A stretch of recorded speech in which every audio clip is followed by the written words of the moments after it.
Bonsoir et bienvenue. Ce soir, je vais vous raconter une histoire féerique et apaisante, parfaite pour vous accompagner vers le sommeil. C'est un conte classique, celui de la Reine des Neiges, écrit il y a longtemps par Hans Christian Andersen. Installez-vous confortablement, fermez les yeux et laissez la magie des mots vous bercer.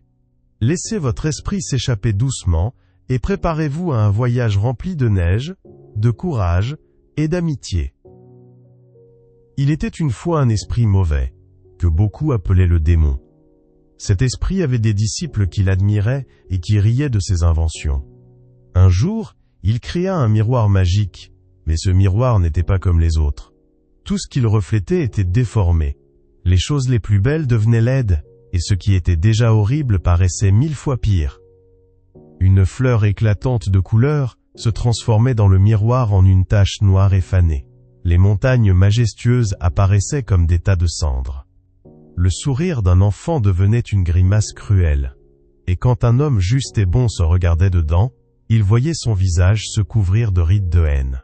Rien de ce qui était pur ou beau ne résistait à ce miroir. Les disciples du démon étaient ravis de cet objet. Ils l'emportaient partout, se moquant des gens qui se décourageaient en s'y voyant. Ils aimaient semer la peur et la tristesse, et plus ils regardaient dans ce miroir, plus ils riaient. Un jour, ils eurent une idée folle. Pourquoi ne pas porter ce miroir jusqu'au ciel? Ils voulaient voir les anges et Dieu eux-mêmes déformés par ces reflets. Alors ils montèrent toujours plus haut, riant de leur audace.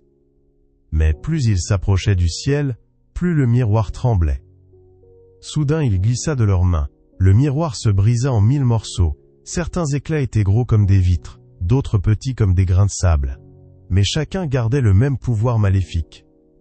Quand un éclat entrait dans un œil, la personne ne voyait plus que laideur du monde. Le plus beau des paysages lui semblait sombre et dévasté. Quand un morceau se logeait dans un cœur, celui-ci devenait froid et dur comme de la glace. L'homme perdait toute bonté, toute chaleur, incapable d'aimer encore. Les fragments volèrent partout sur la terre. Ils se logèrent dans les yeux et les cœurs de beaucoup de gens. Le monde entier commença à souffrir de ce mal invisible. Mais parmi toutes ces histoires, l'une est plus importante que les autres. C'est l'histoire de deux enfants innocents, Gerda et Kay. Eux allaient connaître de près les conséquences de ce miroir brisé. Dans une grande ville, non loin d'un vieux clocher, vivaient deux enfants. Ils s'étaient connus si jeunes qu'ils se considéraient presque comme frères et sœurs. Le garçon s'appelait Kay et la fille s'appelait Gerda. Leurs maisons étaient voisines et entre elles s'étendait un petit jardin. Les toits séparaient leurs chambres, mais en haut, juste sous le ciel, il y avait un carré où les deux familles cultivaient des fleurs. Ce jardin n'était pas grand, mais pour Kay et Gerda, c'est là que se trouvait le plus beau des royaumes. En été, les roses s'y épanouissaient, rouges et parfumées. Les enfants passaient des heures à jouer sous les rayons du soleil, à arroser les fleurs, à écouter le bruissement des feuilles. Quand ils étaient ensemble, le monde leur paraissait lumineux et sans danger. Gerda avait un cœur tendre et pur. Elle riait souvent, et son rire était comme une clochette de cristal. Kay, lui, était vif et curieux, toujours prêt à inventer un jeu ou à raconter une histoire. Ils s'asseyaient côte à côte, regardant les nuages changer de forme dans le ciel. Tantôt ils voyaient un château, tantôt un cheval, et parfois ils se juraient qu'un jour ils voyageraient au-delà des nuages. Mais même dans les lieux les plus paisibles, le mal trouve un chemin, car, vous le rappelez, le miroir du démon s'était brisé. Ses éclats volaient encore à travers le monde, invisibles et dangereux. Un jour, alors que Kay et Gerda ramassaient des fleurs, un minuscule fragment de ce miroir vint se loger dans l'œil de Kay. Aussitôt, sa vision changea. Là où il voyait beauté, il ne vit plus que défauts. Les fleurs lui semblèrent fades, les couleurs ternes, les formes grotesques. Son cœur, lui aussi fut touché. De doux et joyeux qu'il était, il devint froid et moqueur. Gerda ne comprenait pas. Elle continuait de lui sourire, de lui tendre ses roses. Mais Kay riait avec méchanceté. Les roses, disait-il, n'avaient rien de beau. et ils se plaisaient à arracher leurs pétales pour les jeter au vent. La petite Gerda pleurait, mais Kay se détournait, indifférent. Ce changement n'était pas visible pour les autres, mais pour Gerda il était douloureux. Son ami n'était plus le même. Elle croyait pourtant que c'est juste l'humeur d'un jour, que bientôt il redeviendrait joyeux. Mais le mal était déjà en lui, glacial et silencieux. Et c'est ainsi que, sans le savoir, Kay devint la proie d'un destin cruel. Car la Reine des Neiges, souveraine des glaces, cherchait les âmes que le miroir avait corrompues. Et son regard était déjà tourné vers le petit garçon au cœur glacé. L'hiver arriva. La ville se couvrit d'un manteau blanc. Les toits, les rues et les jardins disparaissaient sous la neige épaisse. Pour les enfants, c'était un temps de jeu et de rire. Gerda et Kay faisaient des bonhommes de neige, se lançaient des boules glacées, et riaient en courant dans les rues glacées. Mais Kay, lui, ne riait plus comme avant. Le fragment du miroir, logé dans son œil et dans son cœur, le rendait chaque jour plus froid. Il se moquait de Gerda, il parlait durement, et son regard n'était plus doux. Gerda souffrait, mais elle continuait de l'aimer de tout son cœur. Elle espérait toujours qu'il reviendrait à lui-même.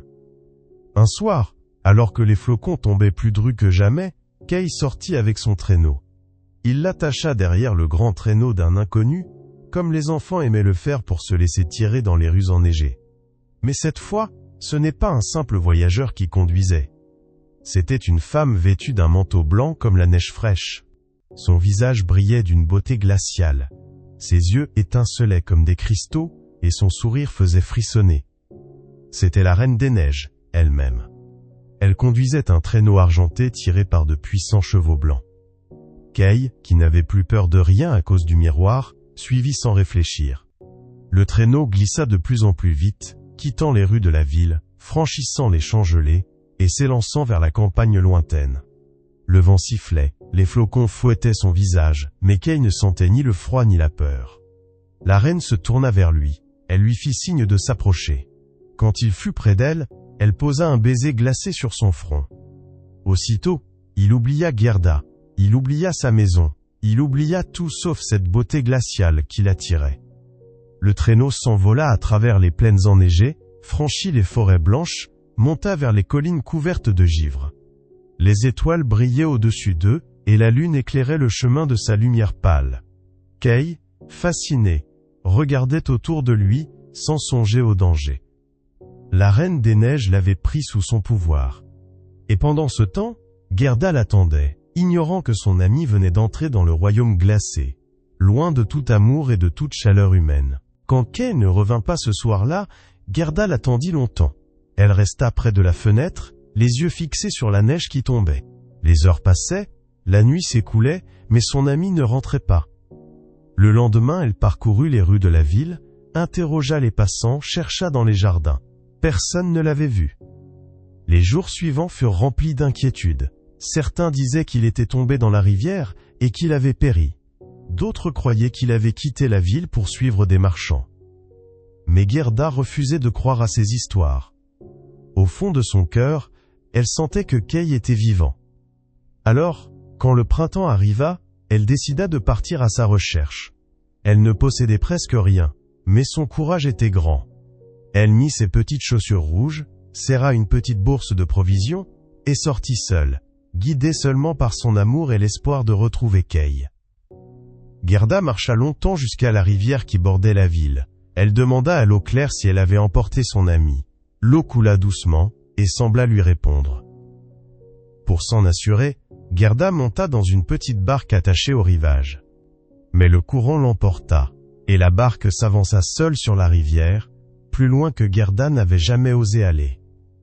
Le soleil brillait, les fleurs s'éveillaient, et les oiseaux chantaient. La barque glissait doucement, comme guidée par une main invisible.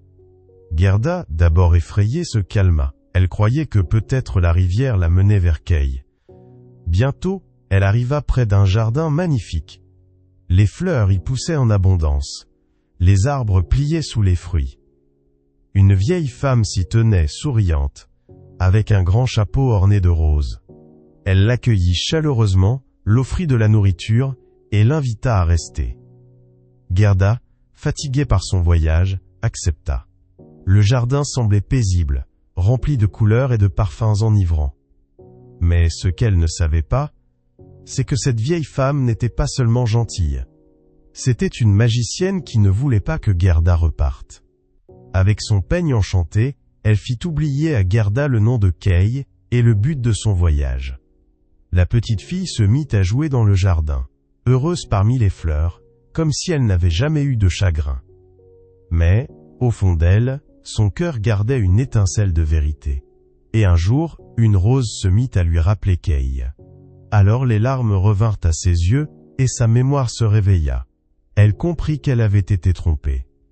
Gerda quitta le jardin enchanté, reprit sa route, et jura qu'elle ne s'abandonnerait plus à l'oubli. Son voyage ne faisait que commencer, et elle devait traverser bien d'autres épreuves pour retrouver son ami perdu. Après avoir quitté le jardin enchanté, Gerda suivit la route sans savoir où elle menait. Le soleil brillait, mais son cœur restait lourd. Pourtant, chaque pas qu'elle faisait était porté par l'amour qu'elle gardait pour Kay. Elle savait qu'il n'était pas perdu tant qu'elle croyait encore en lui. Sur son chemin, elle rencontra un corbeau. C'était un oiseau bavard, au plumage noir luisant et aux yeux malicieux. Il la salua et lui demanda où elle allait. Gerda lui raconta son histoire, la disparition de Kay, et son désir de le retrouver. Le corbeau laissa échapper un croassement réfléchi, puis dit qu'il avait entendu parler d'un garçon qui ressemblait à Kay, vivant dans un palais tout proche. Pleine d'espoir, Gerda suivit le corbeau. Ensemble ils atteignirent un château resplendissant, aux hautes fenêtres et aux murs blancs. Le corbeau l'ava, mena par des couloirs secrets jusqu'à une grande salle, où deux jeunes gens étaient assis sur un trône. Gerda les regarda avec anxiété. Mais ce n'était pas Kay. Le prince et la princesse, touchés par l'histoire de la fillette, l'accueillirent avec bonté. Ils lui donnèrent de nouveaux vêtements, des bottes solides, et un carrosse doré pour poursuivre son voyage. Gerda les remercia de tout son cœur, mais elle refusa de rester. Elle savait que sa route n'était pas terminée. Le carrosse l'avança sur des chemins forestiers, mais bientôt, une bande de brigands attaqua la procession. Les chevaux furent arrêtés, les gardes renversés, et Gerda fut capturée. Les brigands la conduisirent dans une grotte sombre, remplie de coffres et d'arcades volées. La fille du chef des brigands, une jeune sauvageonne aux yeux vifs, s'approcha d'elle. Elle était rude, mais pas méchante. Quand elle entendit l'histoire de Gerda, elle fut émue. Elle lui donna un renne apprivoisé, et lui dit que ce renne connaissait la route du Nord, là où se trouvait le palais de la Reine des Neiges. Ainsi, au milieu des nuits glacées, Gerda s'élança de nouveau, portée par le renne à travers plaines et forêts enneigées. Le vent sifflait, la neige fouettait son visage, mais elle serrait les rênes avec courage. Car désormais, elle savait que Kay était retenue dans le royaume glacé, et qu'elle devait braver la tempête pour l'y retrouver. Le renne emporta Gerda, à travers de vastes étendues blanches. Le vent sifflait comme 1000 flèches glacées, et la neige recouvrait la terre d'un manteau épais. Les nuits s'éternisaient, sombres et froides, mais Gerda tenait bon. Elle nichait son visage contre la fourrure chaude de l'animal, qui bondissait avec assurance vers le nord. Parfois il croisait des troupeaux de rennes sauvages, silhouettes rapides qui disparaissaient dans la tempête. Parfois des aurores boréales illuminaient le ciel. De longues vagues de lumière verte et violette dansaient au-dessus d'eux, et Gerda y voyait comme un signe d'espoir. Ces flammes célestes semblaient lui montrer le chemin du palais de glace. Après de longues journées, le renne la mena chez une vieille femme du Nord, sage et bienveillante. Elle vivait dans une petite maison de bois enfouie sous la neige. Elle accueillit Gerda, la réchauffa au coin du feu et lui offrit un repas chaud. La fillette, épuisée, raconta toute son histoire. La vieille femme l'écouta en silence, puis hocha la tête. Elle savait où se trouvait le palais de la Reine des Neiges. Mais elle dit aussi à Gerda que seule la pureté de son cœur pouvait délivrer Kay. Aucune arme, aucune ruse ne suffirait. Seul l'amour, sincère et patient, briserait la glace. Le lendemain, Gerda repartit avec le renne. La vieille femme lui donna de petites mitaines et un bonnet de laine pour affronter le froid mordant. Le renne bondit de nouveau dans la neige, et cette fois, la tempête sembla plus féroce encore. Le vent hurlait comme des loups invisibles, et les flocons piquaient les yeux de la fillette. Mais Gerda ne fléchit pas.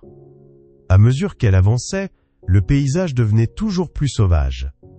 Les forêts cédaient la place à de vastes plaines glacées, où rien ne poussait, où rien ne vivait, sinon la neige et le vent. Chaque pas du renne résonnait comme un battement de courage. Enfin, au détour d'une colline, ils aperçurent au loin une silhouette gigantesque. Un palais dressé dans la blancheur, bâti entièrement de glace. Ses tours étincelaient sous la lune, ses murailles brillaient comme des diamants. C'était à la fois splendide et terrifiant. Gerda sentit son cœur battre plus fort. Kay était là, prisonnier. Et bientôt, elle serait devant lui. Le palais de glace se dressait devant Gerda comme une montagne taillée par les dieux eux-mêmes. Ses tours s'élançaient vers le ciel, scintillant sous la lumière de la lune. Les murs transparents reflétaient les étoiles comme des miroirs, et le vent sifflait à travers les arches gelées comme un cœur infini. Gerda s'approcha, le cœur battant. À mesure qu'elle entrait, le silence devenait plus lourd, plus oppressant. Les couloirs étaient immenses, bordés de colonnes de cristal. Le sol luisait comme un lac gelé. Partout régnait la beauté et la froideur. Pas une fleur, pas un souffle de chaleur, seulement le règne absolu de la glace. Au centre de ce palais, dans une salle vaste comme une cathédrale, se tenait Kay.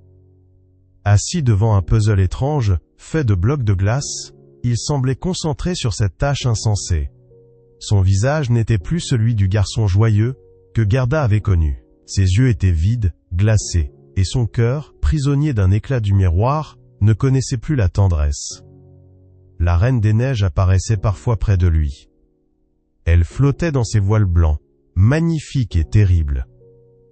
Elle l'avait envoûté d'une manière si puissante qu'il ne voyait plus rien d'autre. Elle lui promettait la liberté, s'il parvenait à former un mot sacré avec ses blocs de glace.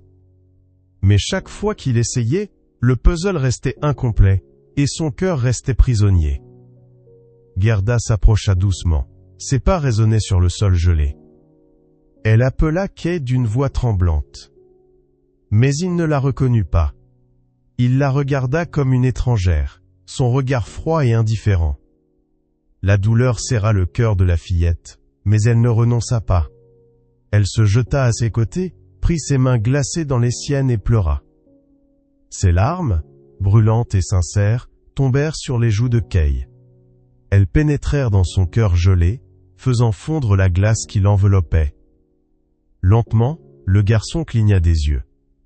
Il porta une main à son visage, comme s'il sortait d'un long sommeil. Alors, dans un sanglot, Gerda l'appela encore une fois par son nom. Cette fois, Kay la reconnut. Ses yeux se remplirent de larmes, et il se jeta dans ses bras. Le fragment de miroir sortit de son cœur et se brisa en poussière. Son âme était délivrée. Le palais résonna d'un craquement immense. Les murs de glace tremblèrent, les colonnes se fendirent.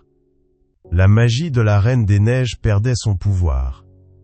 Mais Gerda et Kay ne voyaient rien d'autre que leur retrouvaille. Après tant de péripéties, ils étaient de nouveau ensemble. Le palais tremblait de toutes parts. Les tours de glace se fissuraient, les vitraux gelés éclataient en 1000 morceaux étincelants. Mais Gerda et Kay ne craignaient rien. Ils savaient que la magie de la Reine des Neiges venait de perdre son pouvoir. Le mal du miroir avait disparu du cœur de Kay, et avec lui, l'emprise glaciale. Le renne fidèle attendait à la porte du palais. Il hennit de joie en voyant les enfants courir vers lui, main dans la main. Sans perdre un instant, ils montèrent sur son dos, et l'animal élança dans la plaine enneigée. Derrière eux, le palais s'écroula lentement, comme un rêve qui se dissipe à l'aube. Le voyage du retour fut long, mais leur cœur était léger. Le renne les porta jusqu'à la maison de la vieille femme du Nord, qui les accueillit avec des larmes de bonheur. Elle les réchauffa, leur offrit de la nourriture, et leur dit que l'amour avait vaincu la glace. Puis, ils reprirent la route vers le sud. Les aurores boréales disparurent, remplacées par le ciel clair du printemps. La neige céda la place aux champs verdoyants. Les fleurs s'y ouvrirent à leur passage, comme pour célébrer leur victoire. Quand enfin ils retrouvèrent leur ville, tout semblait familier, et pourtant changé. Les toits, les rues, le clocher, tout était comme avant. Mais eux, ils n'étaient plus les mêmes enfants. Ils avaient grandi, non pas par l'âge, mais par les épreuves. Ils avaient appris la force de l'amitié et la puissance d'un cœur pur. Gerda et Kay s'assirent dans leur petit jardin, entre les roses qu'il aimait tant autrefois. Le soleil brillait, et les fleurs répandaient leur parfum.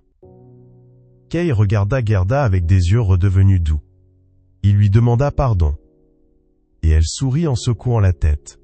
Car pour elle, rien n'avait jamais changé. Kay était resté son ami, son frère de cœur. Le temps passa, et les enfants devinrent grands. Mais jamais ils n'oublièrent le pouvoir des larmes de Gerda, ni le miracle qui avait brisé la glace. La Reine des Neiges n'était plus qu'un souvenir lointain, une ombre effacée par la chaleur d'un amour sincère. Et c'est ainsi que se termine cette histoire, non pas d'un royaume glacé, mais d'un cœur réchauffé par la fidélité et le courage. Une histoire qui nous rappelle que même au milieu des plus grands froids, l'amour reste une flamme, qui ne s'éteint jamais. Voilà, l'histoire de la Reine des Neiges est terminée. Maintenant laissez vos pensées se calmer, et vos yeux se fermer doucement. Que vos rêves soient paisibles et légers. Bonne nuit.